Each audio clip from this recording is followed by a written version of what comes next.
First off, AP Psychology is a fun class. You get to learn how the human brain works and how people mentally react to some things differently than others. This class is mostly vocab, so it's super easy to learn. In the AP Psych class, make sure you do all of your work because all of it helps towards the AP test and in-class tests. Coach Balke will give you vocab words at the beginning of most of the sections. I recommend immediately looking at those words and defining them in the first night. Over the next couple of days, I recommend only studying a few at a time because according to the serial position effect, it is easier to remember things in the front and back of a section than it is to remember things in the middle of a section.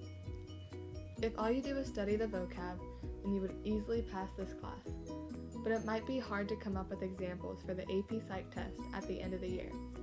Because if you don't listen to Coach Balke when she lectures, then you're gonna miss out on some important examples that can help you later on. Also, Coach Balke is kind of in love with Mr. Duaz's PowerPoints and notes because every time she lectures, she uses his site for everything we need to know for psychology. If you miss a day of Coach Balke's lecturing, then you can easily just go to Mr. Duaz's website and catch up on any of the notes you missed. My brother, who is in AP Psychology with Coach Balke, said he found it best to just listen to what Coach Balke said and had to say about lectures during class. Then he would go home and look up the lecture online and copy the notes then so he was not missing important things in class. My brother also said that psychology was a very fun class and it was an easy AP class for him to take. My advice for AP Psych is just study and you will do great because Coach Balke rarely gives us out of class work.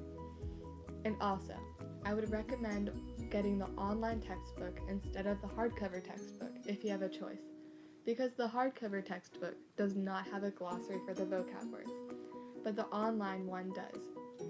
And last thing I recommend is getting a spiral notebook just for this class so all notes are organized in one spot. My favorite part of this class was during the section that we learned about the physical parts of the brain.